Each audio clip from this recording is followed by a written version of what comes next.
Yo. Blessing. Mazel tov. Mm-hmm. You know?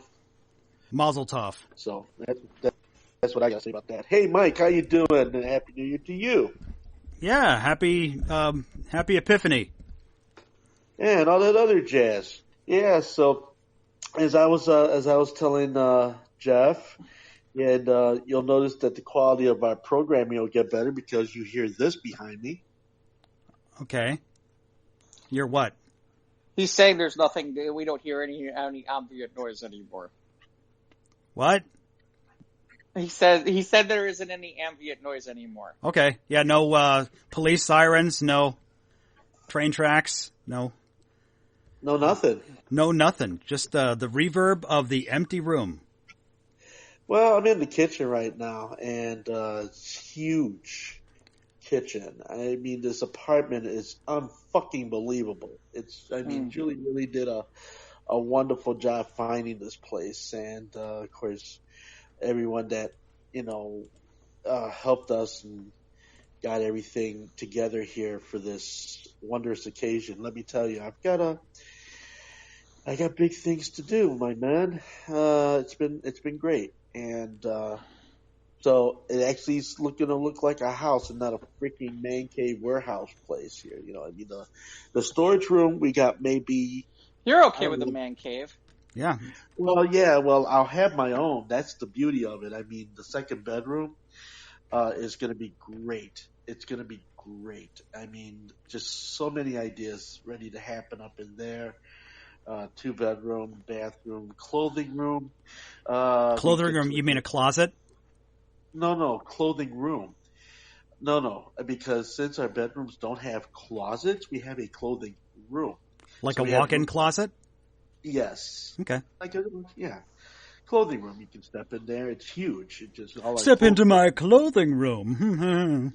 In your smoking jacket and your pipe. I shall go to my clothing room and decide what I shall wear for this evening's party. Yes, I will go in there and come out with my cosplay outfit. Yeah, you know what I mean? That's where I keep my Goku cosplay in my clothing room. Yes. Ooh. And my funny So, aside from that, yeah, and the front room, the living room, dining room is really nice. We get to adjust our own heat and cooling now. You get to adjust your own heat? Yes. Wow. I get to Welcome adjust to my the own 21st heat. century.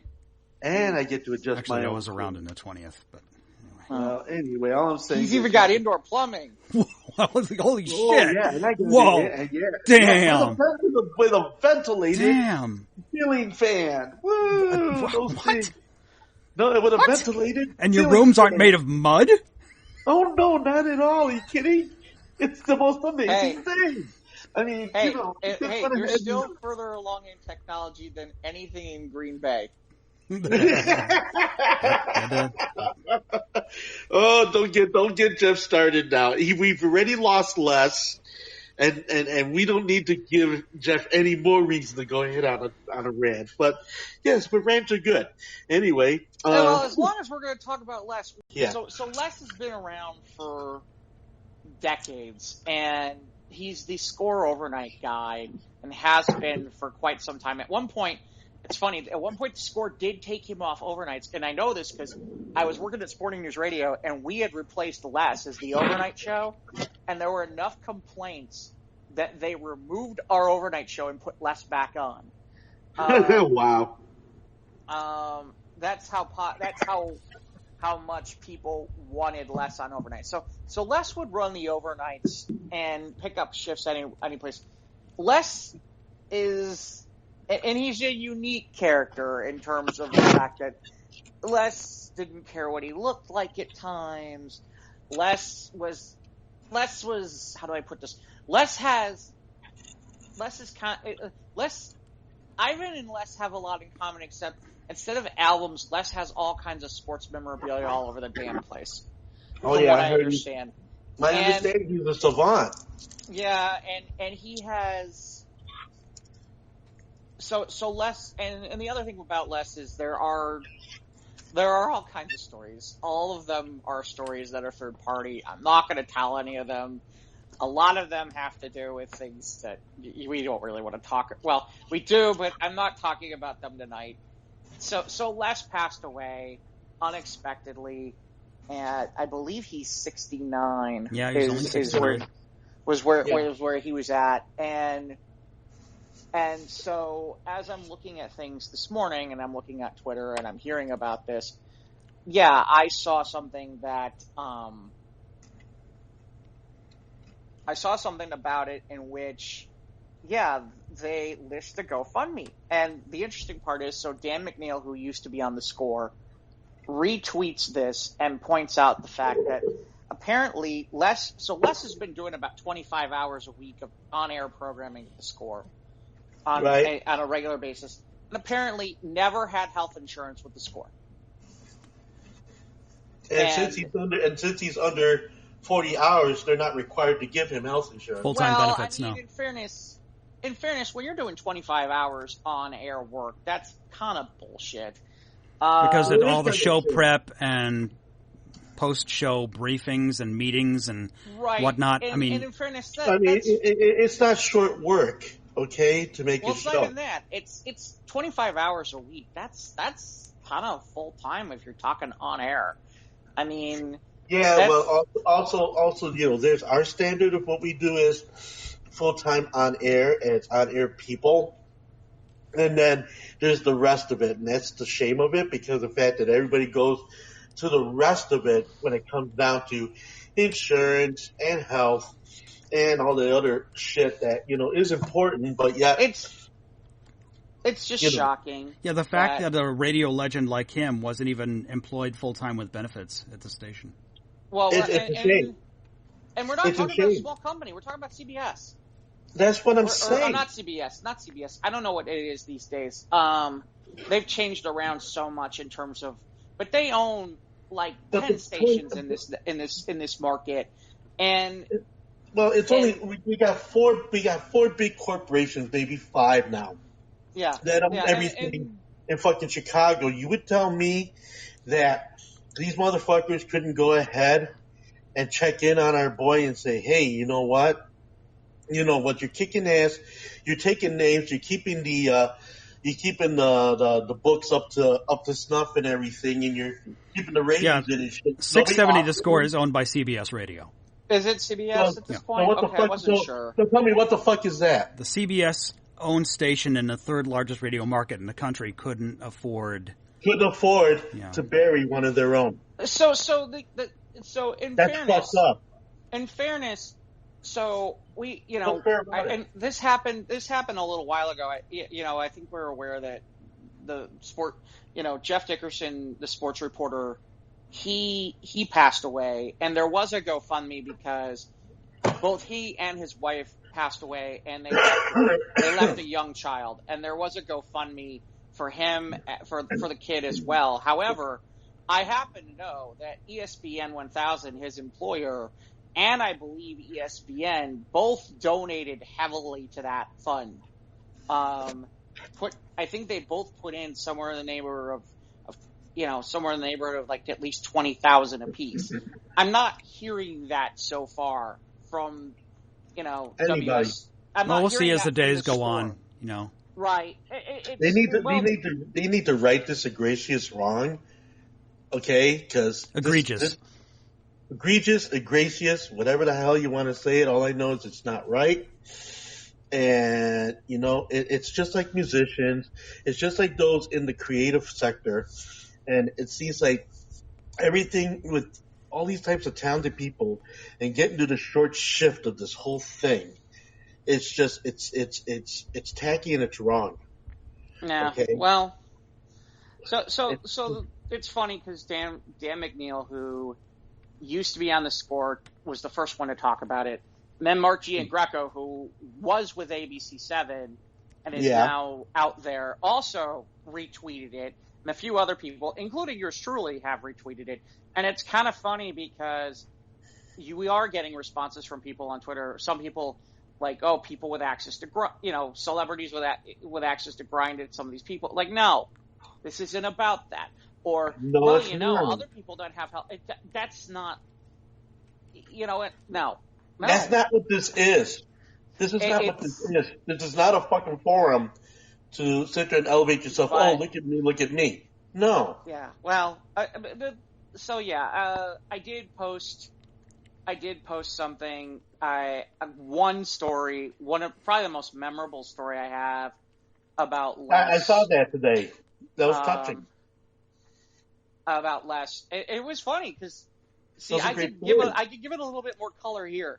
So you should. Ivan is a little bit more aware, but I'll kind of make it clear. So when you go to a sporting event, especially like baseball, okay, mm-hmm. when you go into the press box, you kind of separate out based on what media you are. And when I say that in terms of the fact that the print media kind of usually sits together and the radio people kind of sit together and the TV, there's other people who kind of, filter in between and all that kind of stuff. But usually radio people sit where the radio people do. And that's kind of known as Radio Row.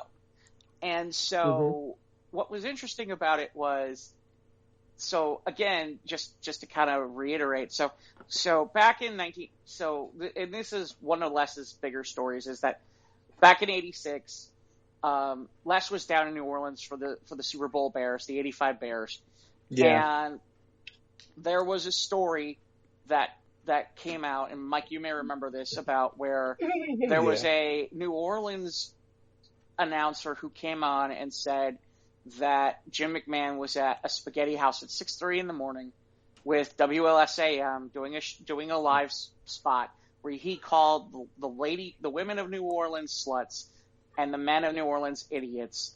And it was a big thing. Well, the only person from WLSAM who was even at the Super Bowl was Les Grobstein. And so Les suddenly becomes a big focus in this because, well, he's the only one, because there isn't anybody else credentialed or anybody else down here from them. So Les, I had read this story as a kid in Jim McMahon's book when he came out with it, and I had heard his side of it, and the fact that he was like, I can't believe like this is a 3-ring circus and they're all around Les Grobstein and this is ridiculous. And Les is, and they even wrote an article about a guy named Les, and that, this really, in reality, this is part of how, we talk about the Super Bowl and Super Bowl week and the frenzy. Before the '85 Bears, that didn't exist. The reason it exists is because of all the crazy crap that went on the week of the Super Bowl for the Bears. They were the ones who really started the crazy Super Bowl week shit. Okay, right. They were the other. Yeah, they were the real innovators of why Super Bowl week became a thing. Anyway, I had heard that story had always proved to be false, and I had only heard Jim McMahon's version of it, and it just so happened that at the time, this is back in 1996, it was the 10th anniversary of the Chicago Bears. Boy, winning the Super Bowl. Boy, has that been a long time now. Excuse me. But they were bringing, as part of the, a look back, they were bringing on Buddy Gilberto onto WGN, which was the flagship of the Bears at the time. And so Les happened to be talking about this with a couple of the GN reporters, and he started to talk about his story of his version of it all. And none of us had ever heard it before, so he starts talking about it. And we're all supposed to be watching the White Sox. That's where we're at, is the White Sox game. But all of us have heard about this story, but we've never heard the story. So he's going in and he starts talking about it. And we're sitting there listening to this. And again, we're over on Radio Row and we're listening to this. So I guess it starts to get out that Les is telling his version of the story. Because all of a sudden, like, some of the print guys have kind of like found their way over to the Radio Row section to listen to this story. And the best is, people were so engrossed in the story. It was funny. I just happened to, while I was listening, I'm still keeping track and keeping score of the game. Someone was supposed to do a live update about the score. He's like, oh shit, I haven't been paying attention. I'm like, no, I got it. This was what happened. They looked at me like, oh God, thank you. I'm like, no problem, I understand. so Les told this story and like basically engrossed us for like 20, 30 minutes, and we weren't paying attention to the game. But yeah, I mean, that's the kind of that's one. I mean, the other is Les was there the day I pissed off Tom Scher. I think I've told this story, have I not? I believe you did. About where he kept putting his mic over my mic, and I kept putting my mic over his mic flag. So yeah. I kept putting my mic over his mic flag. I kept going over my position because I have a shitty mic and he has a good one, and it's ruining my sound. Just like he had taped the Jay Mariotti Tony Phillips altercation, and he had audio of it. And every so often, like when I was driving I was driving someplace and I would catch his open. I would catch me in the background talking because I could hear myself. He had that in his open, and I was like, "Is that me?" The first time I heard it, I was like, "Wait, is that me in the background?" Yes, it is. So yeah, no, absolutely. Les is one of a kind. He's definitely a personality that is going to be hard to replace. I don't know if you can. And I'll be curious to see what the score does with their overnights, but we'll see. So, there you go. Yeah, with any turn of the switch, I'm sure it's probably going to go into live feed from elsewhere, like pretty much everything else that's been happening with radio. Well, it'll be interesting to see what they decide to do. So, well, I mean, it's hard when you have someone who is that guy. You turn on the radio. Why? Because I want to listen to that guy. I'm interested in what that guy has to say. I like the way that guy, puts over a show or puts over a game and such. I mean, guys like that are few and far between now, where they just focus they're laser focused on whatever it is that they're doing, and then they're happy to do it, and they're always on top of line to do it. That's an integrity I feel that's lacking in a lot of things happening today in this somewhat squandered sensibility that has become media today. But wow, I can tell you that there are probably some of the stories that could be out there right now. I mean, story, everything I've ever heard about Les was he was ridiculously demanding of producers and board operators to a level of where it was ridiculous, and that it was some of it was on, and his attitude was uncalled for. But again, well, but then some people, they strive for that perfection. They strive for that excellence. It's kind of like, but you don't have to shit on. No, you don't. You're not shitting on the minimum wage board ops. No, you should shit on minimum wage board. Well, they're not exactly minimum wage, but they're not paid well either. Mm-hmm. Yeah. Well, yeah. Well, all of us having been board ops, we've all been there. So yeah, we've all experienced the lavishness that is the sound man situation. Yeah, the only difference is this is the only difference, and this is the only thing I would say. We were able to get yes, sometimes. No, there were periods where I got paid better than they did. But we also could get away with some things that they can't get away with because on-air talent wins at all times over there. Well, yeah. And believe me, all three of us have experienced the, being those colorful names around the microphone, in those years, the third largest market. And I'm sure there's a lot of people that can only imagine what it is that in many ways we've done. And, it's satisfying, and I'm not trying to be boastful about it, but the opportunity, presented itself and we ran with it as sure as many other people before us did. But as far as like what happens with today's radio in its very strict sensibility, even their alleged freeform talking DJs don't really freeform, So Yeah, and then you got guys like Les who can engage you for 20 and 30 minutes and you never lose a beat. I do have an amusing Les story that I can tell. So, all right, man. Fire away. So Les was working for Sporting News, and all Les was supposed to do, because we had a local feed, we were buying time. I think we were paying for time on 820 at the time, all day. And to add some local flavor, they had Les come on and do sports updates. But the sports updates have had to be exactly 2 minutes.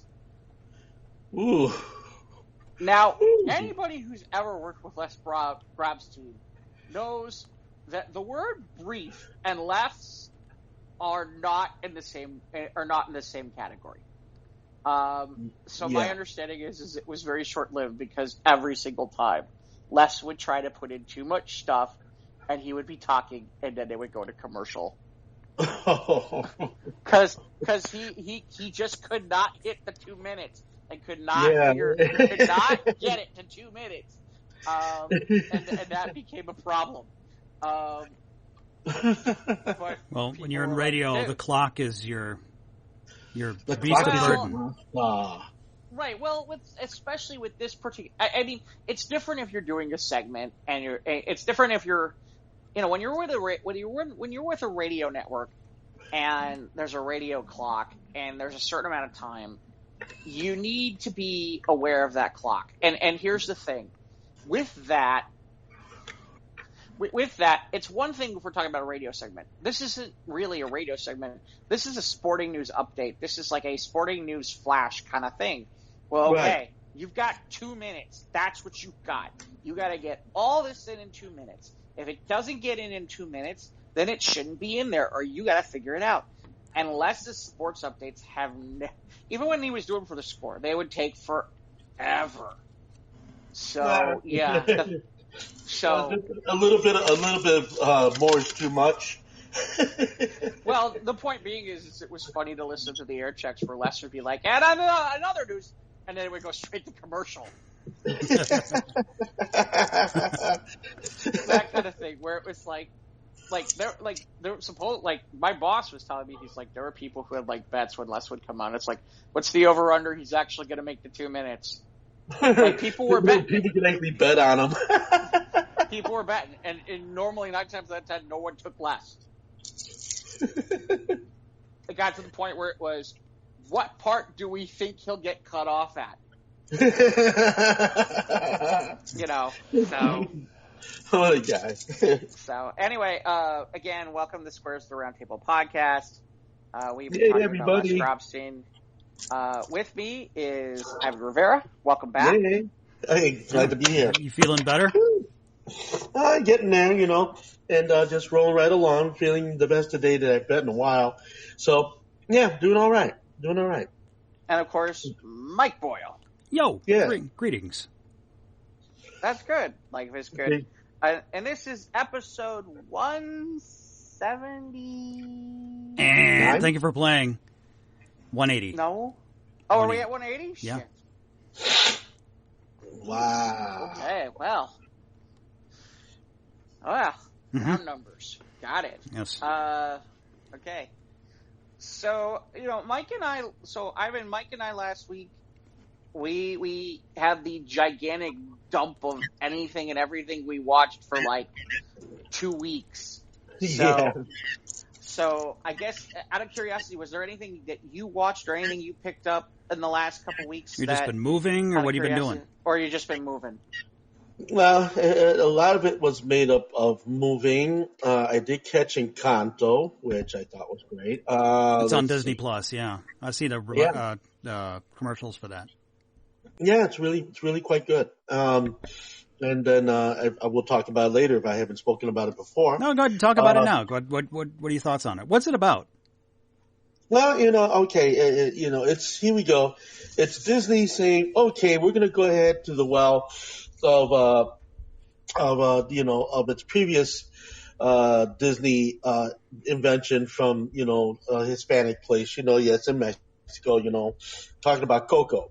Okay, now two different stories, very family oriented.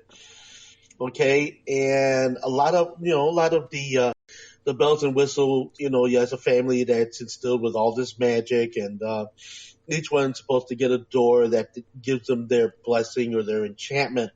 And each of these sisters and brothers have some kind of thing that they do, except for this one who, through chance, ends up having to actually fight for her power while actually discovering the shortcomings of everybody else with these certain powers within the family frame. So, yeah, it's a family movie set with a whole lot of really good music. Lin-Manuel, wrote a lot of the music. The same guy from Hamilton, and the colors in this are not quite as bright and fluorescent as they are in Coco. They're a lot more pictorial in their design, as far as like I want to say if you went to when you go to South America, they do have their color scheme as to what they do, and they're more pastel and more light and more fluffy than the effervescent, fluorescent, type of thing that Coco was. The music carried it well, and all of the melodies, finger snapper, toe tappers, they kind of rolled right along. They helped the story along quite well. Had your fair share of formula, adventure, heartbreak moment, and triumphant ending and of such, But yeah, definitely a good family movie. And the fact that Disney is going out there and adding more in the Hispanic sensibility as to what they're doing in their animation these days, it's quite refreshing. I mean, Hollywood still has a long way to go yet on this endeavor, but as far as the animation, I have to say that the people at Pixar, really have done a wonderful thing. So, yes, definitely go see it. And, the music is engaging, very well written, very well played. The story, although a bit light, will definitely be a little easier to follow than, say, Coco. It's not quite as complicated, but still rather enjoyable. And when I went to go see it, I think there were like 12 other people in the theater along there with me, And what else? What else did I go catch? Oh yeah, I did catch Spider-Man: No Way Home. Okay. And I thought it was spectacular. You thought it was amazing? I mean, I wouldn't say amazing. I wouldn't say amazing, and I'll tell you why. Okay. I mean, okay. For someone who doesn't, hold true to the comic books or the franchise like you guys do. So I'm telling you this from an everyman point of view.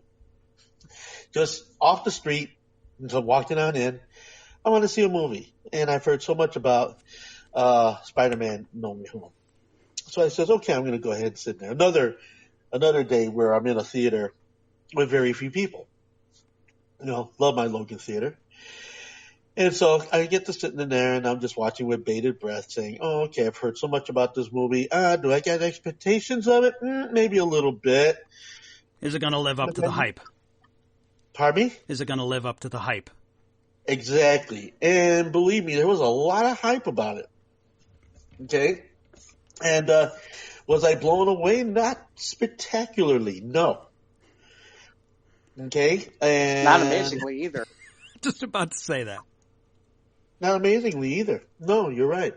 I wasn't as blown away as I would have liked to have been blown away by this movie.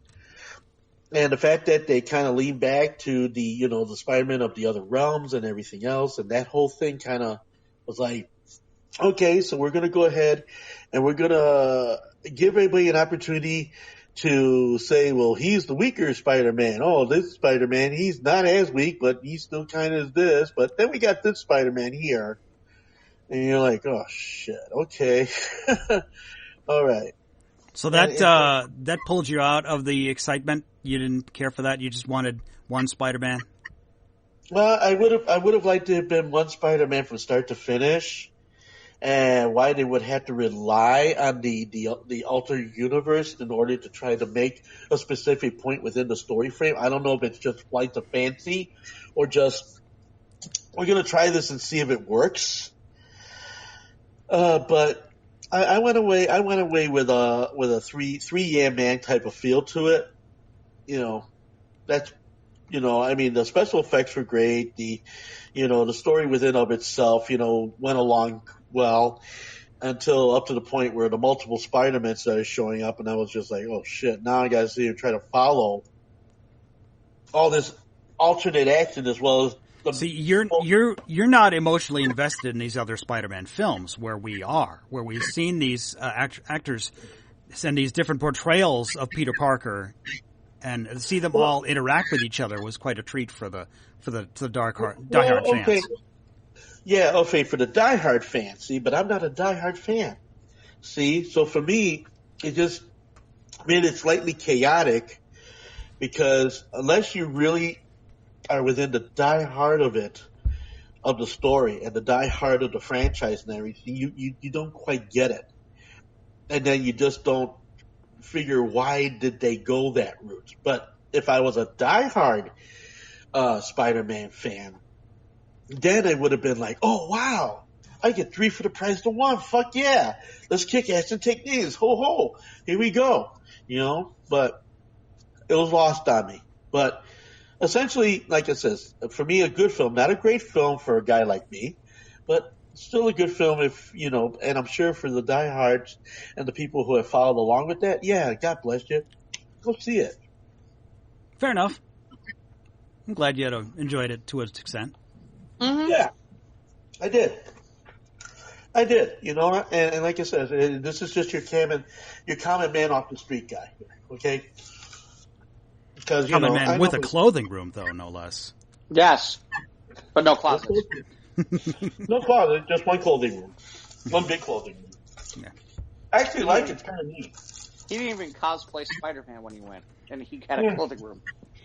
Yeah, I see that one TikTok video where Tom Holland runs into the theater and does a flip in front of the movie audience. Cute. Yeah. Wearing the Spider-Man card. So what else is going on with you? Ivan, what else did you see? Let's see, what else?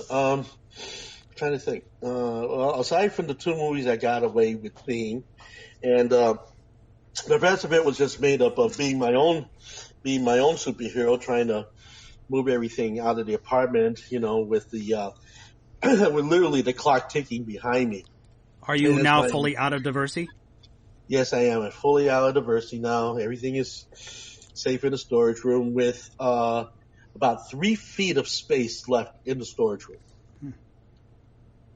And so everything's packed and tucked away tight and everything. Everything that ended up coming here was not part of the apartment. So, the only reason why everything's staying in storage for a little bit is because I just want to make sure any and all toxic situations end up dying over there. And as far as everything else, yeah, it was really quite the adventure. And I have to name a few people who were part of my little adventure. My brother Drew. Hey man, shout out to you. Thanks for being there with the truck, and of course bringing Ray along from Dark Fog, the band. Great band, by the way. If you ever checked them out on the internet. Okay, and so at first it was Drew and Ray, and they both came up and they helped me with the bulk of the music, and that was nothing short of amazing as we're sliding cases of records down the stairs. And getting everything out into the truck, and and then getting to the Life Source place. That's where my storage is right now, which is only like 5 minutes away from my house, which is beautiful because now it's nearby. And then from the Chicago mod page, okay, the All Mod page, Debbie Benjamin Kohler. Here's another person I want to give a great amount of thanks to, who came out with her van and risked driving in the snow to get several loads with me, and her and I. That was the first time we've actually spent this wonderful this wonderful slash adventurous time together.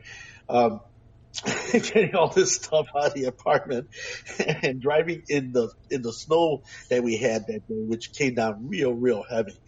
And but she navigated it. We got there. We laughed about it. We had a wonderful time. And and then so yeah, she came out, and I thank you again, Debbie, and blessings to you, your husband, and your kids, and also my friend V Fabre from Mathers, who I hadn't seen in like 3 years, Oh, showed up with her car, and she ended up helping me move a load out of the apartment as well. And then Carlo and then Soraya and Russell came by, and they moved out a bunch of stuff with me too.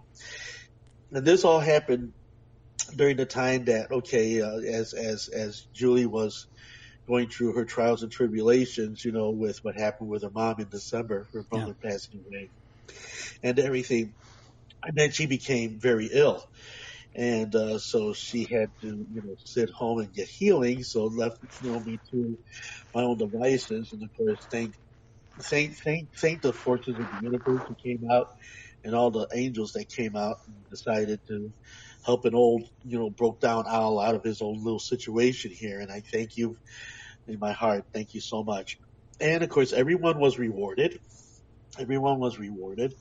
With Drew and Ray taking a good prize basket of albums home with them, and different ephemera that I had, assorted things that, I was like, yeah, I've had my time with them, and it's time for them to move on to these people that I know it's going to be with them a lot longer than I will be here. So, yeah, Drew got to pull out a bunch of great jazz albums. Ray, I gave him a bunch of albums. Debbie, was, I popped the top off all my doubles. I said, help yourself, to the music. Did they want to get a shrubbery? Everybody got fed, everybody got paid, everybody, got a little something out of the whole thing. It was, it was a lot of work, but got it done. And then, June, everything was completed by January 2nd. And that was when I put the fabulous ozone stuck in the mouth, crazy, bowler picture out there and said, yeah, we're done. And then not long after I got done, that's when I ended up getting sick.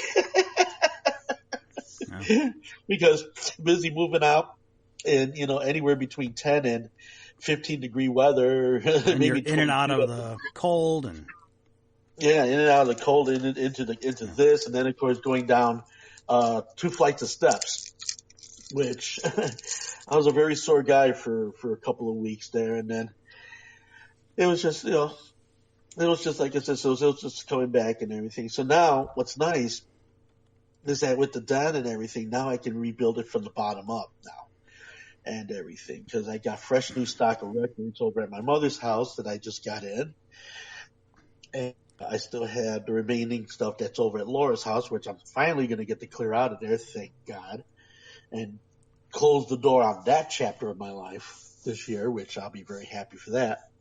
And and then just be able to start anew. It'll be just like me going out record shopping, but not me spending a dime. I'll just go to the vault and just go through my stuff, and it'll be great, And then whatever I got extra, gonna start selling. Thinking of doing a Discogs page. That's kind of a thought process. I don't know yet. I'm not sure. Maybe. And then of course I'm gonna have like powwow days where I'm gonna invite particular individuals to come in and just say, here you go. Have at it, take it away, no price, no money necessary, just, work it out. And yeah, cause trade. Trade, good for Tribe. Yes, I got, We're gonna work it out, all right, baby. You're gonna. I got heaping wampum in the wigwam, man. Some peace pipe. Yeah, I got some peace pipe too. You're gonna clean the kitty litter box. Oh, speaking of kitty litter box, ding dong, here we go. There are things to be said. And a lot of people, they make fun about the whole pretty litter thing for cats, What? I want to tell you something. There is a product out there, and it's called Pretty Litter. And let me tell you something. I could go ahead and give you guys the endorsement of a lifetime, because let me tell you something. When you got two cats that are always eating, which means they're always pooping. Yep, that's what cats do. Well, yeah. Yeah, but When you eat, you poop, don't you? Yes. But the thing is, these guys, man, it's like, you clean out the box, you go over there, and they're just like, dang, I just cleaned out this box. Anyway, the nice thing about Pretty Litter is, number one, it lasts a month. And you're saying, how does it last a month? There's something kind of an ingredient that's in it that absorbs the water. But when the cats poop in it, all you do is stick the shovel in there and you shake it out like you would panning for gold. Right, the old prospector, right. That's right. And then you just go ahead and you toss it out. And it lasts a month and it don't smell. I found me some nuggets. Yeah, it found me a lot of nuggets. Take them to the local trading post. So definitely, you people with cats out there, get a load of that Pretty Litter, man. It's a little bit more money, but you get it once a month. It's delivered to your house. You don't have to go get it. And one box lasts you a month. It's great. Plus, it's real crunchy. And it smells great. And I mean, how do you imagine when you have the cats taking a shit and it smells like flowers? Really? I'll take it. Okay. As long as it doesn't smell like shit and flowers. No shit. Literally, no shit. I'm glad you're another Pretty Litter success story from the Spurs Roundtable podcast. There you go. But anyway, what other nutty thing has happened? The fact that John, my friend John Seba, whose generosity has helped out during my time of need, with wonderful things, wonderful containers of soup and ginger ale and orange juice and movies. And thank you, John, for looking out after your old boy over here too. And a lot of people are very generous with their time. And so it's been quite that situation in the last first 17 days of the new year. And so everything is good. Julie's been taking care of her mother's effects. That's why she's not here tonight. And, they're doing the last of everything out of her apartment. So I've been cooking for myself and enjoyed the hell out of my burrito today in the herb tortilla, which that was really good. And, let's see. Then like I said, making my own soup, just kind of doing a lot with this kitchen and discovering that, everything in the microwave and the stove are amazingly fast. Not like my old stove, which took forever to cook everything. Is it gas or electric? It's gas. Okay. It's gas. So it's but it's good. And I got my first bill for the gas here. Very little. This is great. I pay less here for everything, your rent, utilities, and everything like that. And yet I've got twice the square footage. Can't wait till you guys come here and visit, man. You'll love it. Okay, well, get yourself settled and we'll talk. Absolutely. Love to have you guys over for a pizza night or something, or game night. Oh man, that would be awesome. Mm-hmm. I would like that. Okay, well, there's my corner of the world. What do you guys do? What do you guys doing? This will be short for me. This was my weekend for work and getting just stuff in order here at the house. All I watch is Book of Boba Fett, and we'll talk about that later. But I started Star Trek Prodigy on Paramount Plus, but I'm not catching up with that. I'm trying to catch up on 1883, but it's not grabbing me, and it is brutal. I mean, life in the Old West really did suck. I mean, not a 7-Eleven anywhere. And, no. But anyway, I'm trying to get into that. I don't know. We'll see if I can continue with it. But I've just been busy with work. So, Jeff, how's your week been, my friend? All right, I guess. It's funny you said about 1883. I did kind of start to try to watch it, and I was a little bit on the tired side. By the way, Ivan, you're getting a lot of feedback on your end. Feedback? Are you in your kitchen? Yeah. I'm in my kitchen. Yeah. Okay, what's cooking? Nothing. That's the heater. Okay. Okay. I don't know. You're just getting it's like maybe the gain's too high or something. I don't know. Oh, well, what happens is that if I don't speak, the compressor that's on the system opens itself up because it's trying to catch whatever is in the room. So that's what's happening. So you just kept in the room. No, that's fine. Well, I'm not. No, now I'm hearing it again. Okay. Anyway. Yeah. So let's. Huge. I'll say something. So apparently, I gained the favor of adult actress Kendra Lust this week. Oh. Apparently she wants to be in the WWE Royal Rumble, so I kind of retweeted it and said to Paul Heyman, "Hey, maybe you should get paid. You got a new client," and then she retweeted it. Oh shit! So it was kind of amusing, and she's like, "Well, I am a Paul Heyman girl." So apparently, so that happened, and then yesterday I got into a discussion about I guess fat jokes or fat shaming with Christopher Titus. What? On Twitter. So that happened. Okay. So that happened, and then so there's that. That's my week with Twitter. Not to mention that apparently my usual annoyance at the fact of silly Colts fans and silly Bulls fans who are overreacting about certain things. About the the referees and things like that.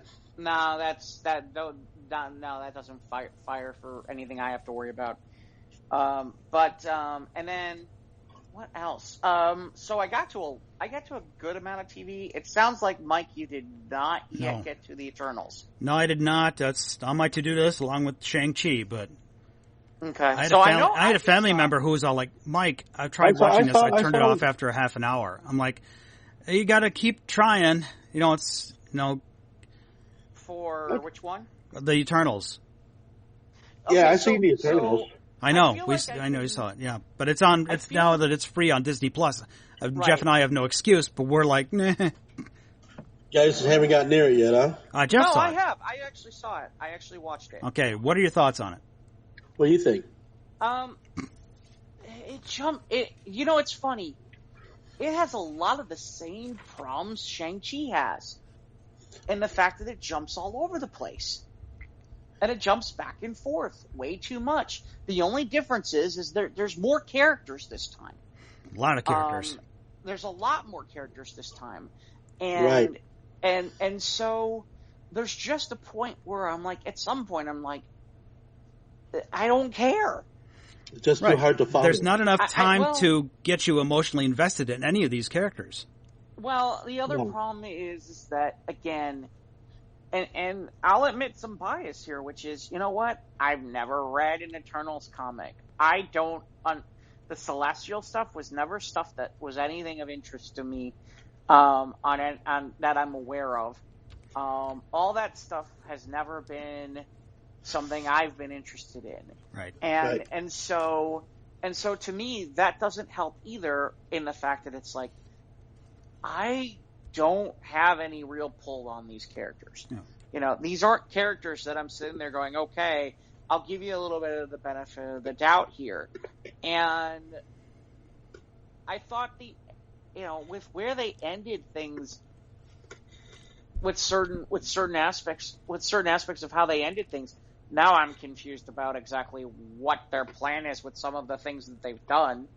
If anything, the one thing I would tell you is, if anything, the best parts of the movie are the two most interesting parts of the movie are the two post-credits scenes. That's disappointing to hear. Well, when I say the problem is when I say this, I see. I don't want to spoil anything, but how do I say it? Let's just say it's not necessarily because of that. It's just no. There's no way I can say this without spoiling anything, Mike. So I'll just keep my mouth shut. Go ahead. All right. So the thing is the Eternals. I know there's the meme because it says the Eternals will return, and there's the meme of Peter Dinklage's character in Infinity War saying, "Yes, that's what eternal means." But yeah, he's not in it. But I know. That's just a meme that's going around. They wanted they leave it open for a sequel or some kind. I mean, at points the characters are interesting, and there could be some stuff that's worthwhile. This is the second Marvel film that mentions the Celestials. Was there any mention of Ego from Guardians 2? No. Okay. No mention of that. No Not mention at all. of nowhere. Either or. Because the bad guys are these deviants. Right. And, again, I'm going to leave that alone. Okay. I'm going to leave that alone. The long and the short of it is, I just felt like,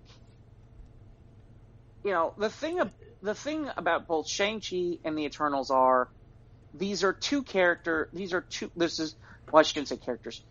Shang-Chi and Eternals are two titles where a lot of your audience don't know who they are. And P.S., when I say that, I'm not necessarily just saying the average person who walks into the theater. For the life of me that I'm aware of, Shang-Chi was never a book when I grew up. There wasn't a Shang-Chi book that I'm aware that I could ever have picked up. The Eternals, I was another thing. Yeah, this was 2 years ago when they announced these projects. This was going to be a point of contention with us. It's like, how do we get emotionally invested in these characters we have know nothing about? Well, and the thing is I think some of the diehards and some of the others, they were good with it no matter what. But my reaction, I'll be honest, I'm kind of glad that in some ways it's like, I don't know how happy I would have been stuck in a theater watching both of these. I'm glad that I didn't have to be stuck in the theater watching these versus Spider-Man, where I definitely felt like I got my bang for my buck. Yeah. And it was worth seeing. These two movies, I didn't feel that way. And I'm kind of glad I didn't pay to go see either one, and that I just basically was like, okay, I'll wait for Disney Plus. And I'm okay with that. I saw when I did see the Eternals, in the theater and such, gauging, the audience response that was with me the day that we went to go see the movie, and it just, let's just say for maybe it's lack of focus. Maybe they were trying to do a number of things at the same time, but yet you couldn't latch onto any one thing for any one point within the frame of the movie. So, unless it's one of those things where you pick and you choose who you want to follow in the movie or a particular storyline within the frame of the movie. But it's just, for me, there was just too much going on. And for me to actually follow any one thing. Yeah, well, I remember you gave it a pretty good review when you saw it. I mean, it seemed like you enjoyed it. I enjoyed it. Yeah. Again, as the person off the street. Like I said, there were just so many different characters they were introducing, and they've got all these. Each one has crazy powers, which they usually do. Oh yeah, exactly. I mean, everybody that they introduced, all the way from in every character that was in the movie, with the sense of extraordinary powers amongst them, you almost get to a point where you're just like, well, who's got the superior powers here? Because their powers are just so ginormous. Okay, if that's a word, but I mean, it didn't lack on action when it did have its action points. But at the same time, again, there was just a lot. And then you're thinking, well, which which storyline are they ending on towards the end? And I'll leave it there. But again, Yeah, I'm with you, Ivan, on that. See, because there's two points to what you're talking about right there. There's what happens to the Eternals, and then there's the aftermath of what happens, what happened in the big fight. That I'm like sitting there and going, well, which is it? Well, that's interesting. You're just gonna leave it. That's just where we're leaving things like this, and it's like, interesting. Not sure how that works. Curious. Well, I think. Do you think maybe they just introduced the two different ending situations as a point of, well, which one are these people going to react to, and that's where the next movie's going to go to? Well, I mean, the one part that we're talking about, which is about kind of how things end, how the fight ends, right, and kind of what is left over from said fight. Right. Okay. To me, is like, okay, that's kind of a big thing, and I'm like kind of sitting here going, great. When do they plan on addressing this in other Marvel Cinematic Universe titles? Because that seems kind of like something that needs to be addressed. And not just when the Eternals show back up again. By that point, that's way too late. I would hope that this is something that gets addressed sooner than that. And so that's, but the thing is, I'm not sure based on what they've got coming out. Actually, I take it back. There might be a couple places where it could get addressed in movies, but really, I'm like sitting there and I'm pinpointing stuff and I'm like, it's possible it doesn't get addressed at all. You know, it really. But then see, then what's the purpose of exactly. But then you would think, what's the purpose of having an Eternals movie if you're not going to address the next level somehow? Yeah. Well, sometimes it's not about the next level. It's about whether you care about these characters if you want to see more of them. Right. That's exactly the point. Right. So there's kind of a specific ending regarding the characters too. Right. Well, yes and no, because it's only some of the characters, not all the characters. Well, yeah, that's the other interesting part of it. Well, that's a splintering of what happens at the end. It splinters at the end. So I'm curious if, like I said, I'm trying not to say too much because Mike. I'm not me neither. I do plan to watch it. I mean, I've got a day off. I've got a weekend off finally this weekend. So there you go. Yeah, go check it out. Absolutely. And then come back with it, and then we'll just we'll do a deeper dive. So I'll leave it there for now. That's fine. I mean, it's a decent enough watch. I don't think you're going to be sitting there. I don't think you're going to be sitting there being like, oh, this was a total waste of time. I did see Power of the Dog on Netflix. What's that about? Oh God, it's one of those award movies that it's Benedict Cumberbatch and I can't remember who, Kristen Dunst, and I can't remember the other guy's name. Honestly, if you really want my honest opinion, I don't know what it was about. What? It's based on a Bible verse, and it was long, it was slow, the acting was good. I gotta be honest, I didn't care. I didn't care by the end, and I was just like, okay, this needs to end. I just wasn't a fan. I mean, I just wasn't in the mood for it. I don't know. It just, and it's like it wasn't Charleston Heston good. No, the problem is at some point it's like sometimes it's like, okay, I need to Google to understand. When you're sitting there going, do I need to Google to make sure I understood what happened at the end? Oh. And it's like, well, you just aren't understanding enough of the layers. No, I understand just fine. What was the name of this again? Power of the Dog. Okay. I think I believe it's up for awards and stuff.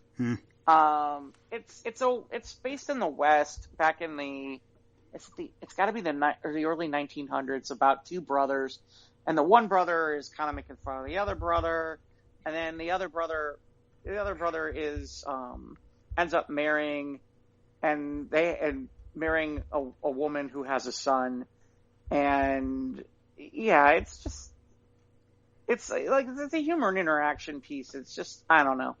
Again, I don't know. I just got bored.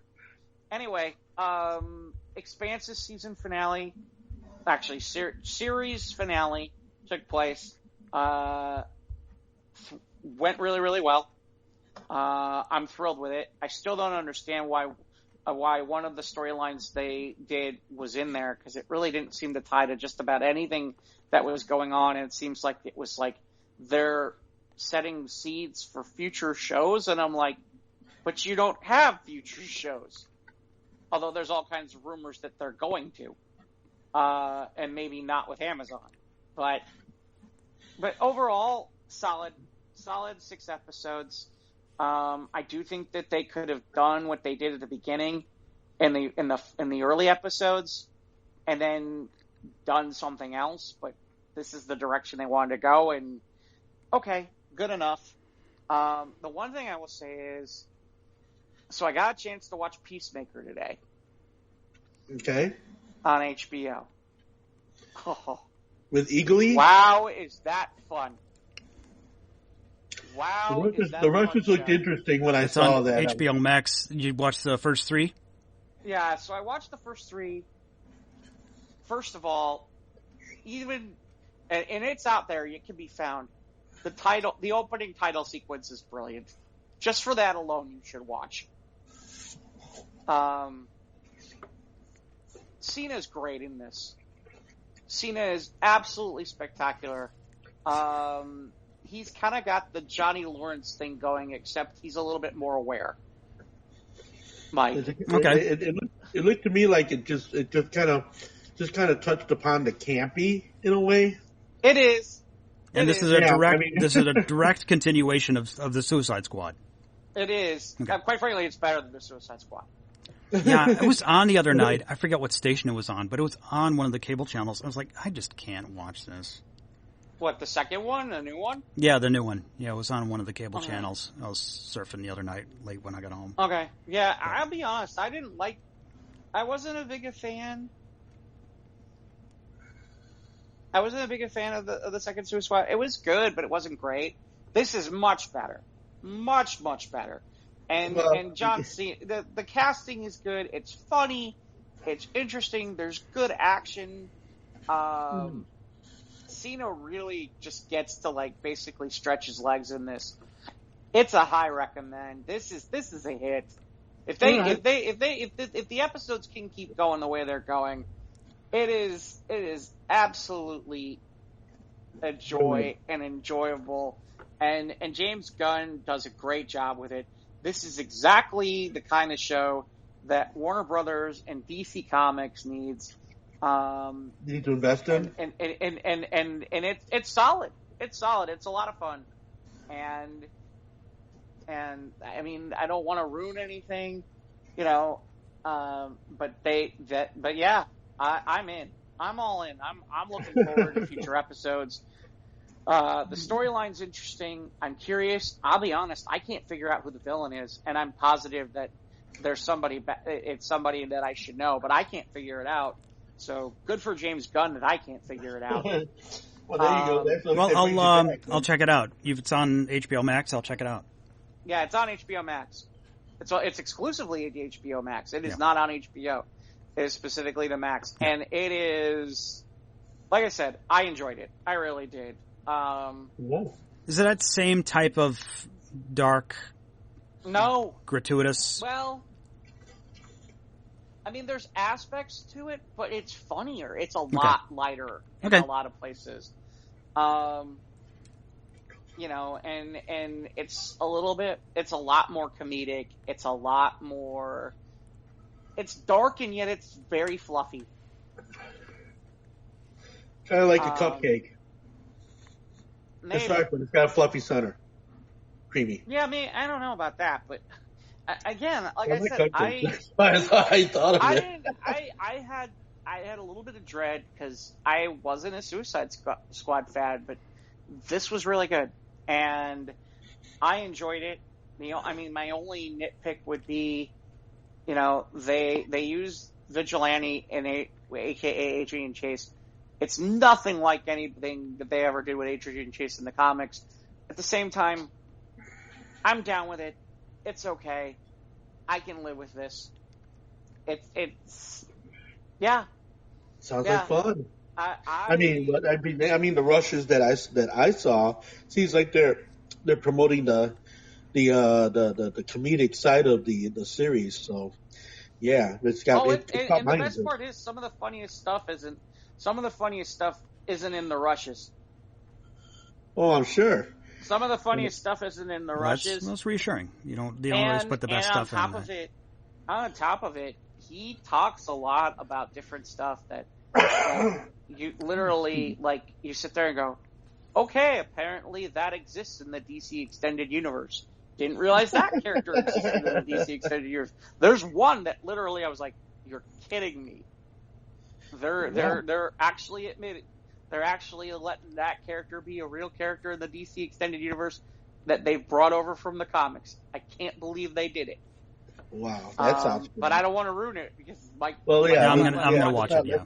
Let's tiptoe around that. So, well, if you say it's better than the Suicide Squad, and I was barely able to tolerate it, so. By leaps and bounds. Okay, good. By leaps and bounds. It's, if anything, I would say of the DC shows on Max, this is the best one so far. Oh, I'm sorry. I did watch the new season for Superman Lois for season 2. Not sure who the villain is yet. I'm really kind of hoping that they don't turn this into a United States versus Superman thing, but that's where it seems like it's going. And again, at times it just, it gets a little slow and methodical at points. I mean, it's not nearly as bad as last season. That Naomi show, I don't know. We'll have to see. I watched the first episode. It's got some interesting ideas, but it's without question, it's not aimed at my age group. And that's fine. But at the same time, I can see how certain people are going to be like, yeah, that's not for me. So, but yeah, I think that's kind of the big stuff that I can think of from last week. The only other thing I don't know if you saw this, so I guess Ghostbusters has a scented candle trap that looks like one of the Ghostbuster traps. Have you seen this? Yeah, it's like an incense burner that's shaped like the trap. Yep. So it smolders just like the trap when they catch a ghost. Yep. Yeah, I do plan to see that when it's available for rent. Right now you can buy it on your usual platforms, but I'm waiting until it's like $5 to rent, and then I'll watch Afterlife. Yeah, I think Sing 2 might be available on Apple, but I think I'll wait a little bit longer. So we'll see. That's right. I did see, that's right. Sing 2. Yes, I did see Sing 2. Oh, you did see Sing 2, So, what'd you think? You saw it in the theater, obviously? Yes. Okay. Oh, yeah, I saw a third movie. Okay, good. What would you... Okay, yeah, I did see this, because I'm sorry, I just, my head's been in a fog because of this sickness I've been going through, and it's just like the brain's malfunctioning here a little bit. Anyway, but yeah, Sing 2, all right, and I will give it to you. And can I say, more please? Yes, I can. So really? It was more the same from the first movie? No.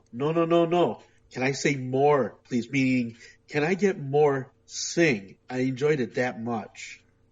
I mean, okay. you got a case where you developed your characters in Sing number one, and you fall in love with some of them. Some of them you can really relate with. Some you can get engaged with in Sing. Not to mention that the naturally the pop culture reference is high in both these movies, and but the point of the matter is the fact that anyone can sing. It almost goes back to the whole Ratatouille, anyone can cook type of formula. So it comes right from that thing, and they topped it. They didn't just meet with it; they topped it in an entirely different storyline. They didn't like extend number one into number two. Number two is its own entity, okay? And you got some of the previous characters doing advanced things in number two, and just this wonderful foray into music and very family friendly, and the sense of dramatic is there, true, and the sense of story there. The slapstick is still in it, just amped up a little bit, and the fact that they went across with popular music themes, within the frame of the motion picture, which, okay, we know where we're getting at. Yeah, Sing, yeah, definitely not for our particular age group, but still not, it doesn't leave you cold though. It brings you in. Okay. And, it just has a number of really wonderful bells and whistles within the animation and the storyline. It'll bring you in. A lot of feel good moments, a lot of feel moments in the movie. So yes, definitely something you wanna take in. And if you haven't seen Sing number one, do your research. Check out Sing number one, hit Sing number two, and you'll be in for a great double feature evening worth of pizza, good times, lots of laughs, and wonderful moments. What do you give it out of 5? Out of 5, I would give it 4.80. Wow. Okay. Yeah. I gotta be honest, the rushes did nothing for me, and you telling me that they don't build on anything from the first one kind of makes me leery. Well, it's because, it's not one of those situations. It's not like where you have Toy Story where they'll take some of the previous movie and bring it into the next movie. Okay. There are some build-ins to that, but as the movie goes along, the characters are growing and they're expanding and they're doing different things, and then they're introducing other characters, but in a way that it doesn't take away from the main characterizations. They include them, but they don't make it like, oh, well, you got this, but you gotta look at this. See what I'm saying? It's very inclusive. And again, this is a movie where you can, like the Eternals, where you have a large cast, and this is an ensemble cast, this Sing movies, and they did it right the first time with a lot of different characters. But this is an example where it's obviously different circumstances, but they got it right, where they gave each character enough exposition to give them a moment to shine. Exactly. There it is. You hit it. The nail square on the hammer square on the nail head. And so that being said, just on a side over here, yes, Disney Plus. All of a sudden, I'm hearing all the bells and whistles about Penny Proud coming back. The Proud family is making a reappearance on Disney Plus. Okay, have you guys ever seen the Proud family? I'm aware of it. I don't know that I ever really watched. So am I. I think I watched an episode a while back, but okay. Well, I don't know if it's going to be something that I may check it out on a whim. Okay, here's the kicker. All right, this time around, Kyla Pratt, and of course most of the voice actors that were in the original Proud Family, which of course the iconic theme by Destiny's Child, i.e. Beyonce. And so then here you got everything kind of up to date, just a hair, not too much. They didn't change it dramatically, But they did include some other things that weren't included in the original Penny Proud because, I mean, that Penny Proud was viewing in my house because of Soraya. And we had Disney Channel. We got to watch Penny Proud. We got to watch, Kim Possible. We got to watch all those, I now considered iconic television, animated shows. But now you got Lizzo, who was signed on board for this too now.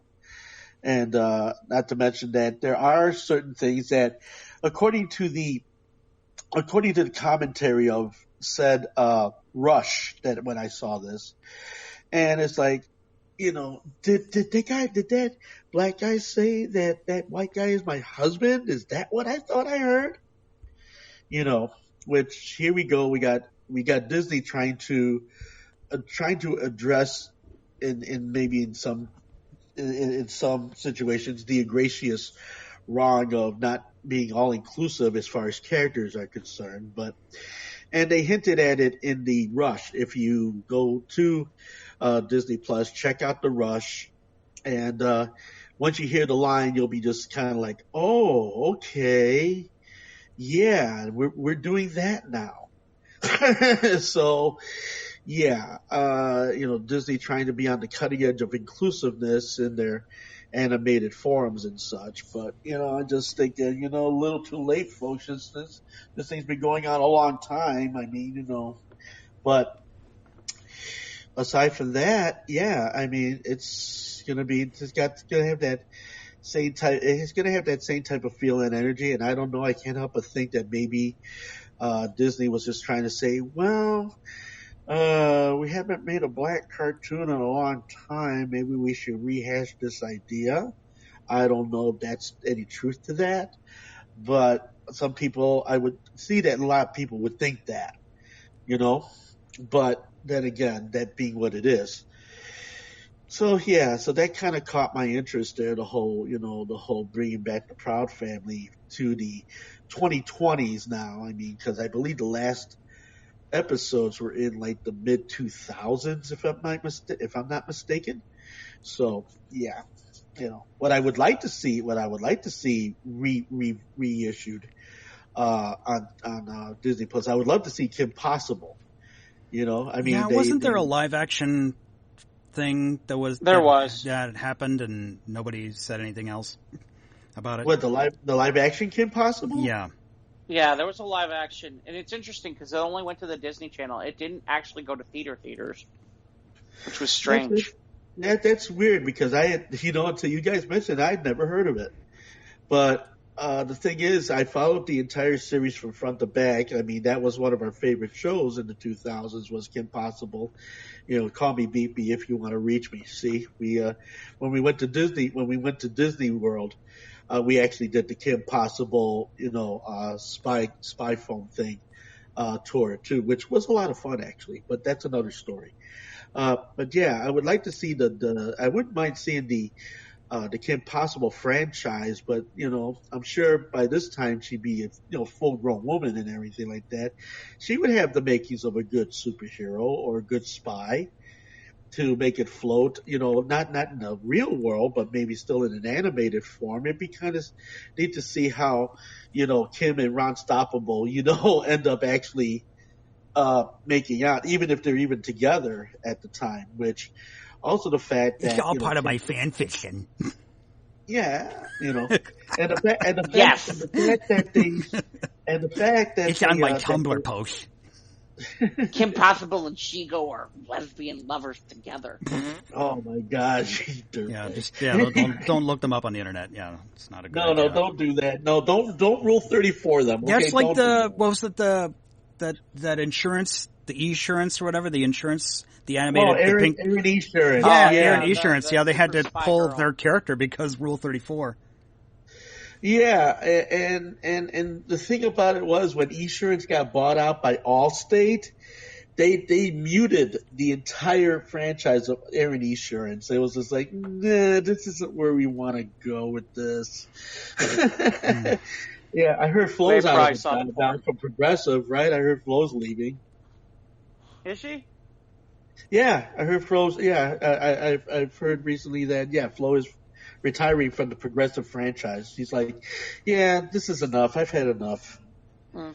I want to go do other They'll make a things. I new don't want to be Flo. known as I don't want to be known as the Flo girl for the rest of my life. Here, it's kind of like Too late.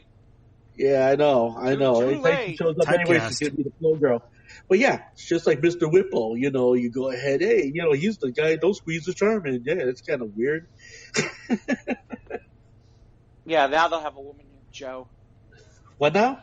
They'll have a woman named Joe instead of Flo. Don't get me started, man. Well, no, I mean, I'm just kind of like, it's really simple, which is like, I have a daughter, her name is Joe. I got a boy named Sue. Boy named Sue. Well, it's one of those where it's like, it's great. We can pay less money to somebody else and create your daughter or some other, or your sister or some other shit that we don't have to pay heavy money. Something? It would be interesting if they do get a daughter named Joe, and she's just totally fucking accident prone. Okay. She's gonna be kind of like what's the other guy that's like the guy that always like says, well, this is what's gonna happen to you, and he always ends up getting the mayhem guy. The mayhem guy. Yeah. If they could get Joe to be like the mayhem guy, I think they might have something, because man, I've seen some of the Progressive commercials lately. They suck. They suck, man. They're just like, running out of ideas. Yeah. Oh, that's why they're going to get rid of Joe. Or Flo, or whatever. Get rid of Flo there. Yeah, the flow is gone. Gotta the flow is gone. The flow's gotta go. Oh.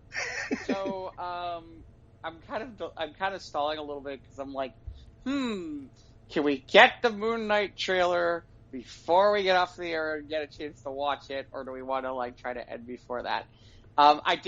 Apparently they let it slip, so Moon Knight's going to come out March 30th. Aha. So apparently Moon Knight is one of the first Marvel shows out the box for 2022.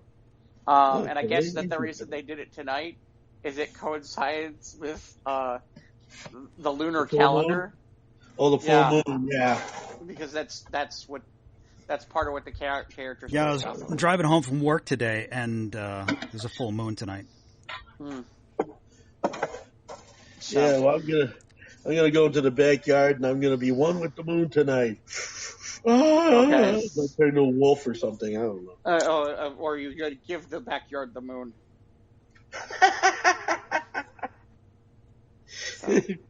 Wolfie.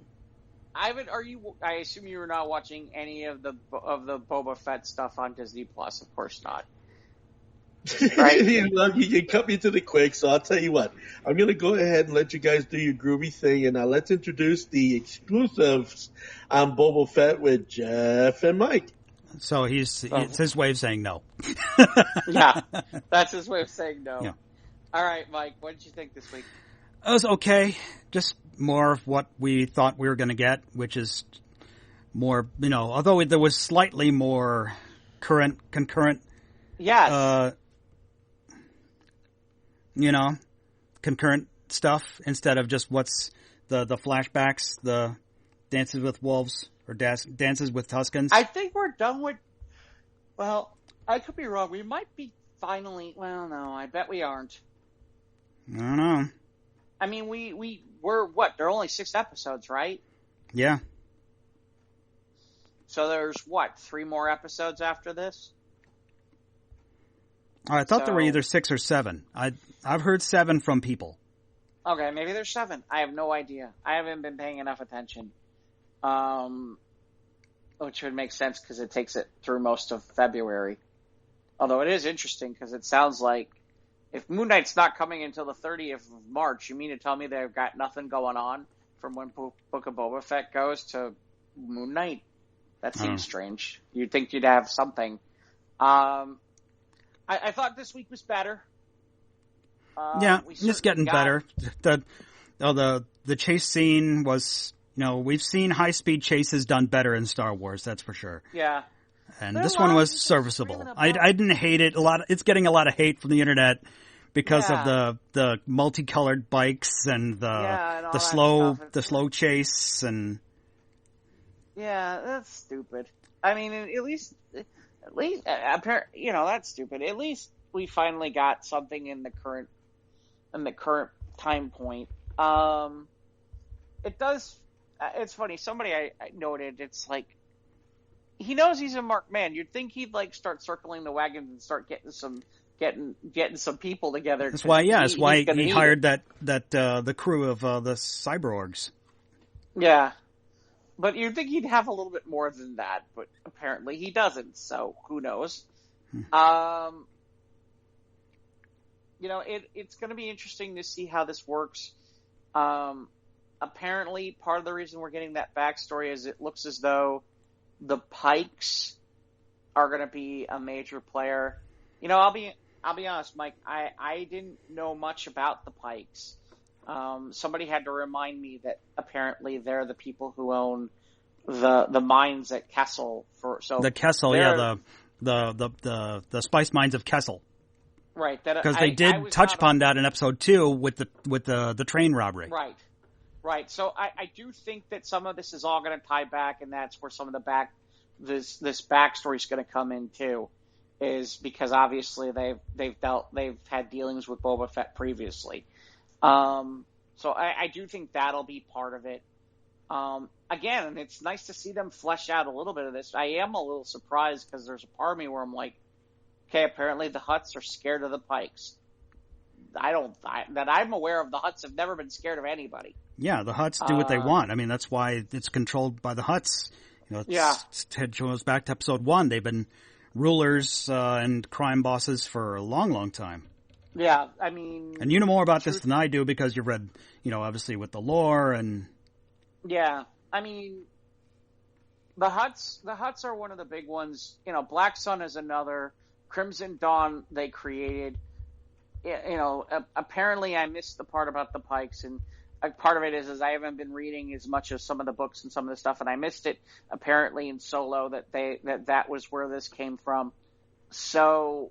yeah, it'll be, it looks like they're kind of trying to establish the Pikes as a solid, big, bad crime organization. And the fact that the Hutts basically are pulling out because of it is somewhat impressive. Well, maybe the Hutts are, who knows, maybe because of the fall of the Empire, the Hutts are having problems of their own, which that might attest to the fact that, there's with the Empire being gone, the power struggle and the time between this and the rise of the First Order, this makes for more interesting than the flashbacks about, Tusken Raiders in the desert where, he's having a change of a personality, you might say. Yeah. And then, here's the other thing about that, which is, where was I going to go with it? Oh, yeah, that's the other thing about this, which is, when Jabba is killed, there is a power vacuum. Yeah. And Bib Fortuna, sat on the throne for a while, but right. He was. And it's interesting because apparently there's been some canon change in terms of certain things about Hutts that I was not aware of. Apparently, at some point, Vader basically, and I guess this was in the comics, where Vader basically came in and took out pretty much all the Hutts and pretty much established Jabba as, like, the guy who was running, like, the entire Hutt, like, empire, or was, like, the main guy regarding that. And if that's true, then some of this makes sense, even more sense, because everything I've ever known about the Hutts is it's kind of like the Italian crime families in that they have their territories. There's some that are as big as Jabba, some that aren't. You get the idea. And that when one's gone, that there's a power vacuum, but there are still a lot of Hutts, and the Hutts at the end of the day, they have they come to, something like this happens, they come together, they'll go deal with the Pikes. It sounds like that might explain why they're kind of taking a backseat to the Pikes. I can't remember the name of the Black Wookiee. Black Kurstan or something like that? Yeah, something like that. I'm a little surprised that he's gone. Yeah, apparently they had a past. And there was the whole fight where he pulls him out of the tank and he's pretty much, right. Right, naked. But I was surprised. He got his boxer briefs on. Yeah. But his gang comes in to save him in time. So. Right. I just was surprised that in the end he doesn't end up with Fett. Because it just seemed like, all right, well, that would be another person to add to the Boba Fett crew, and it would give them an interesting look to have that. But apparently not. So, but maybe it will. Who knows? We'll see. And then what's his name showed up? Who was playing the Rancor trainer? Danny Trejo. Yep. He shows up as the Rancor pet, whatever. And all I can say is I am looking forward, because if no one's figured it out yet, you have to be dumb not to realize we're going to get a scene with Boba Fett riding a Rancor. Mm-hmm. We're going to get ride a Rancor. I want to learn to ride it. Yeah, we're going to get that. We're going to get it this season. My Boba Fett impression, my Tamora Morrison Boba Fett impression quickly turned into Gowron, so I have to be careful because he talks like this and he's very, very. His dialogue is very paused, and he sounds like Gowron of the High Council, which I have to be careful with that. So. Yeah. Glory to you and your house. Yeah. What's your take on all this? By the way, there's a whole bunch of people who seem to be annoyed that he talks too much. Well. He's making up for lost time. Poor guy. Exactly. He got like 4 lines in Empire Strikes Back. So, and like 1 line in like Return of the Jedi, right? Isn't it this? Yeah. Isn't that it? Then he dies? I don't know if it was. No, it wasn't the Wilhelm scream, but it was a and then he on the side of the barge and clanked and fell into the Sarlacc pit, and the Sarlacc burped. Yeah. So it's fine. Well, I'm still in for the ride. I'm just here to see where it goes. I'm obviously not going to quit on it. So here we go. I'm just like, all right, fine. We lost Ivan. Yep. We lost Ivan. Oh, there he is. Oh, he's back. Whoa, wait. On the other side. Whoa. Whoa. Came around. Whoa, we're through the revolving door. Yep. Yes, I did. And of course, as you guys were talking about Bongo the slut, and of course, and of course, you're so low. Talking about if that's not this week's episode, I don't know what is. Yeah. Although I did like the clothing room. Bongo the slut in the clothing room. Yeah. Or Bongo the slut's clothing room, one of the two. Yeah. There you go. This is Bongo the slut.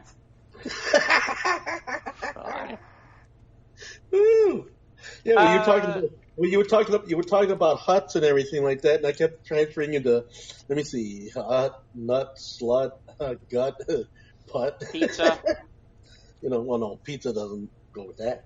Yeah, well, that's Spaceballs. That's the Spaceballs reference. Pizza the Hut. Pizza the. That's right. There you go. I don't understand how Pizza Hut never went for that. And went with that, which never rolled with that. Yeah, well, like pizza is that was one of the great opportunities that was missed. Yep. Are we going to Pizza Planet? That's another franchise. Yes, there we go. Pizza Planet. I wonder. I think there is a Pizza Planet in Disney World. I'm not sure. Is there? I think it would make so. sense. Yeah. I mean, it almost sells itself, doesn't it? Mm. Is it next to the Planet Express? Well, no, I don't know about Planet Express, but anyway. Well, I need to deliver my packages from Futurama, so Good news, everyone. Good news, everyone. You've just heard my voice. Yes. That show is that the initial seasons were good. When they went to go start the new ones, it didn't work out nearly as well because they basically did it as big, large episodes and then chopped them up into small episodes. Well, so it had like more of an arc than it did like actual in between. Yeah, I think with Futurama, I think the absence of actual singular character episodes, there should have been more, I thought. Because, yeah, I mean, they were great for the sum of its parts, I mean, with Futurama and such. But I wouldn't mind have seen some Fry only episodes or some Leah only episodes or, or Bender only episodes, which I think that would have been kind of funny. Now they did do some episodes where the certain people were featured. It just wasn't full. They would have some of the other characters. Like the Bender should not be on television episode is probably one of my favorites. Yeah.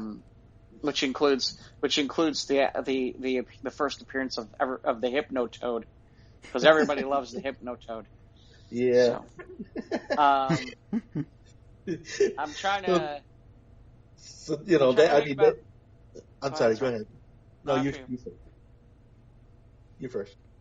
Well, I'm trying to think if there was any other news this week. Well, today would have been Betty White's 100th birthday. There's that. Yeah. As we're recording, there's that. Yes. Mm-hmm. Yeah, as we're recording, Martin Luther King's Day. Yeah. Mm-hmm. And I believe it was Muhammad Ali's birthday today too. And Jim Carrey and James Earl Jones. There you go. Boy, it's a mighty day in January. A mighty day.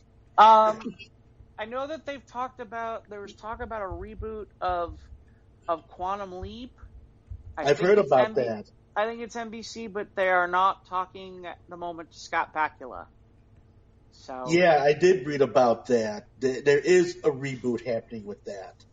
And you're right, they aren't talking to Bakula because Bakula I don't think he wants to do it.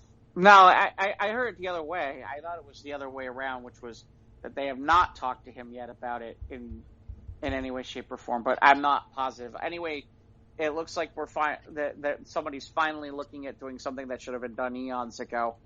But I still don't understand why that show went off the air in the first place, or never ended up where they did more with it in terms of movies or syndication or anything like that. That's one of those ones that's really strange that it didn't turn out better. Well, I think what happened was they had the hopscotch scheduling that happened with Quantum Leap. I mean, they changed a lot of nights within seasons, and it was up against some other programming at that time slot, and it just kept losing out to all those other shows during its time slot, and they kept trying to rectify it, and then finally it finally died off because it was like, it's a great show, but no matter what we put up against it, everybody else wants to watch the other thing. And a lot of television shows have suffered from that, where they were put up against particular shows, and then they find out, oh, well, it's going to be great on Thursday night, and everybody in East Bunk Fudge is actually watching something else on a different station on Thursday night. I mean, if you're going to play that kind of ball, you better have the chutzpah to actually be able to pull something like that off. You know what I mean? And not to say that Quantum Leap in its original sensibility, I thought it was a great show. I thought it was a well done show, well written show. And for the lack of maybe better special effects, but the effects they did have to work with, worked within the framework of the show. So, it was all engaging. I mean, it's kind of apples and oranges. Then you think about, Knight Rider, Hasselhoff, and Kit, and that type of thing too.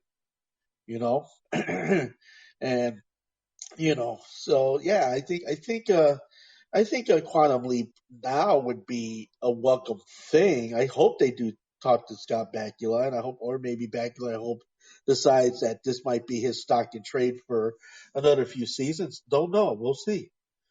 And what other shows, guys, would you like to see come back? If you had your choice of any show, okay. Oh, let's cut this down. Any one show that you want to have come back and why? Okay, let's start with Jeff. That's a good question. Yes, very good question. I think I'd like to see a WKRP reboot. I think that's where I'd want to go. We wouldn't want a continuation because most of the original cast has been 30, 40 years now, so you'd want a reboot. But the thing is that it's all. What? Well, it's just been. You can't have the original cast, so I guess we can try. Well, the thing is, the face of radio has changed so much. Right. And we've had radio shows, we've had news radio, we've had Frasier, we've had sitcoms set in a radio setting where they have been successful. But to call it WKRP, it's got to be good. And if it is, I hope that would be good enough to live up to the name. Well, again, I mean, there was the one revisit that they tried to do, and it was brief. I just think it'd be interesting to see them try to do something in today's standards. But, well, I think a WKRP style type of radio show, a type of television show, would be a very welcome thing, because I know that NBC has got another office style type of show that they're trying to put over. Does anybody remember the name of that offhand? No, it doesn't come to mind. No, not at the top of my head. Yeah, okay, yeah, because I know that NBC is currently trying to work out a new office type of thing. I think it's supposed to be set in a dealership or something like that, and they're trying to come off with that whole, office feel to it. I mean, if they could go ahead and make a radio show, a show about a radio show or a station or such, I think, WKRP is a kind of a tall order, and you're right, Jeff. They did do the one turnaround for, I think it lasted a season, and then it kind of disappeared. But yeah, when WKRP was on, it was a great show. It was a solid show. And any person that's been in the radio business would immediately identify with it. And but yeah, okay, and so that would be to that in that respect. Now, my gosh, okay, so that's your pick, Mike? Is WKRP? No, that was Jeff's pick. Okay, that was Jeff's pick. Okay, what's your pick? Megas XLR. I mean, it ended at the right time. It didn't get too old. It didn't wear its welcome out. And this shows 20 years ago. It was a cartoon where an alien race had a secret weapon, a giant robot. It crashed on Earth, but the head was destroyed. And this one gamer gearhead put his hot rod car on top of it, his hot rod racer or whatever, his sport. It's like a muscle car for a head. Oh, wait a minute! I think I saw some of those episodes. It was great comedy, great tongue in cheek, fourth wall breaking comedy, and it ended at the right time. And I wonder if it had gone another season, had it jumped the shark. But to test though, I'd willing to take that test. It was so good. It was a good cartoon. There you go. Let's see. Now, if I had any television show I'd like to reboot again, oh my gosh! Not just reboot, but just have one more season, and whether it be a continuation or a reboot, it's up to you. Okay, well, man, that's a baited question for a guy like me, because there's just so much that was good that could have gotten extended. I mean, let's see. I guess I guess if I had to choose any one, I guess it would have to be I would mind a rebooting. I wouldn't mind a rebooting of the Transformers. Well, Okay? they've been constantly been rebooting that. Right, they're constantly rebooting it, but I guess maybe You I'm saying that looking just because I'm in the room? No, I'm Okay. saying that because I'm thinking about it, and I'm thinking, We yeah, just had a 3-part reboot on Netflix last year. well, yeah, but I'm thinking something more in the animated sensibility because the It animated was animated. sensibility. What? It was animated. Well, maybe I'm looking for something a little more with meat on its bones. Maybe I'm looking for something a little bit more heavy duty. Maybe a little something more. I say take a look at the Netflix series, and I think you might find what you're looking for. Okay, well then I guess I'm going to have to do that. Okay. I'm going to have to do that. So there I go. All Okay. right, so I'm going to take it within that, and of course hand it off to where we want to go next, guys. I don't know. Do we have any other news we want to bring up? So, do I really want to do this? Yeah, all right. So I guess Joss Whedon is talking finally. Oh, great! We get to talk more about the Justice League movie. Well, in fairness, I mean, Ben Affleck The Snyder was out cut there that begets again. the Snyder cut. You know, Ben Affleck was out there again talking about this too this week. So, I swear it's like somebody. It is weird timing that Whedon is out there, and in fairness, the full interview is not out there. There's just excerpts. It's coming out next week. So I don't think I honestly, I kind of want to wait a little bit to see what is fully said before we really if we really decide to delve into it.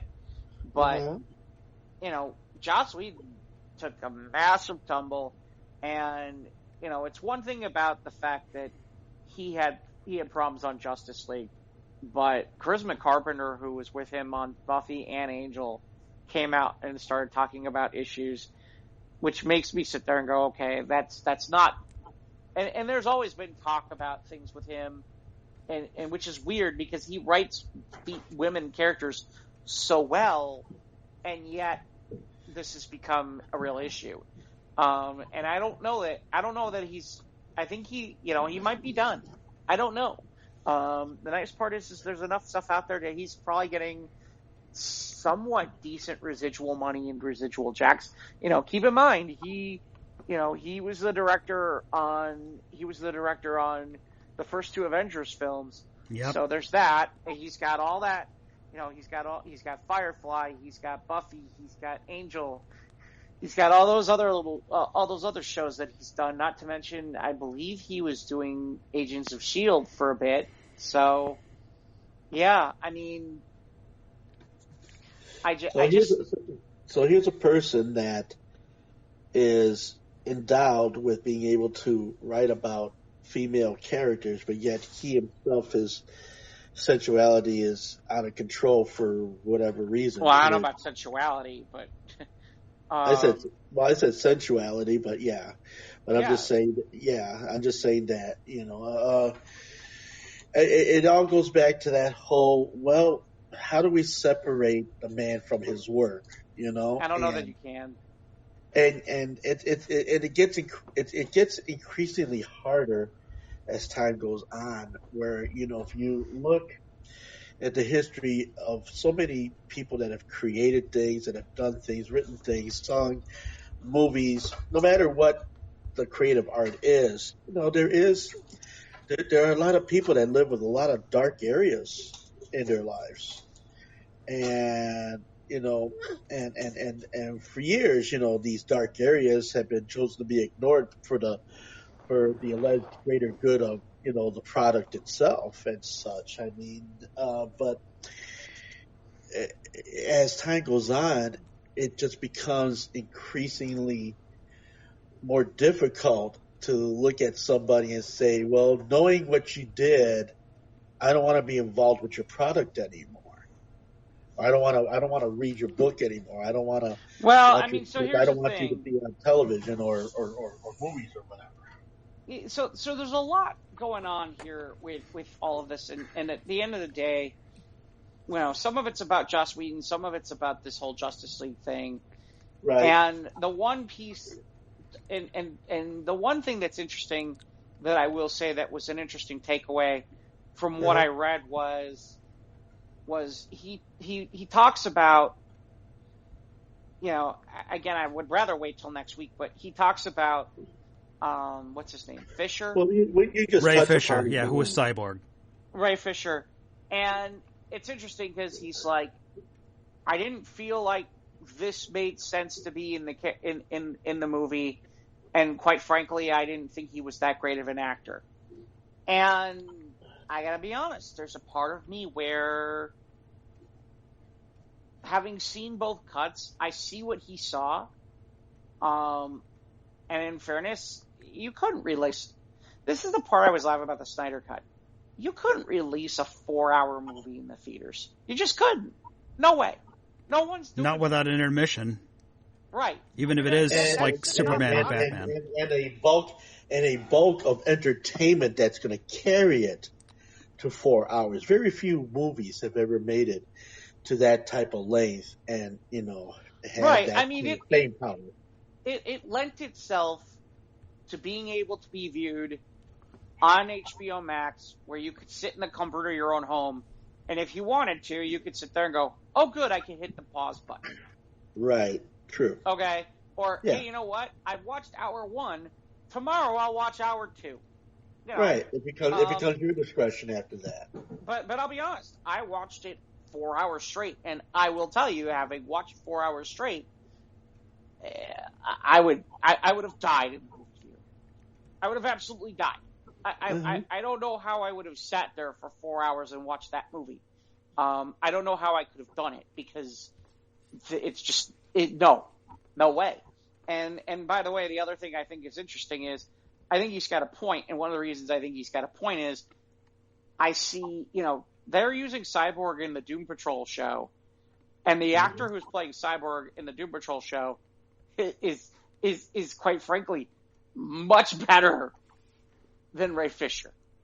And maybe it's some of the writing too. Yeah, but maybe I was okay with Ray Fisher as the more straight man to Jason Momoa's bombast, and I was okay with Ray Fisher, but no. But it's interesting because he takes, like I said, you guys can go look at it. Maybe we'll wait till it actually physically comes out to really look at it, because right now it's just excerpts. But, apparently he has something to say about the comments from Gal Gadot. He's got comments on Ray Fisher, about, how people have treated that. And he certainly talks about that. He feels like Snyder's purposely done some of these things to taint the water on some levels. And on some of the stuff, on the stuff about the women stuff, considering that there's stuff that goes back further, I'll disagree with him on the part where I do think that there's some aspects about him tainting the waters. I do think there's a truth to that. And he's gotten to get away with it. And there's a lot of people who've allowed him to get away with it. But we've talked about this a million times. Yes, I just thought it was interesting. Right. I just thought it was weird because it's like, after all this, he's finally out there talking. And it'll be interesting to see if this is what exactly is the reason why suddenly out of the blue there's a piece with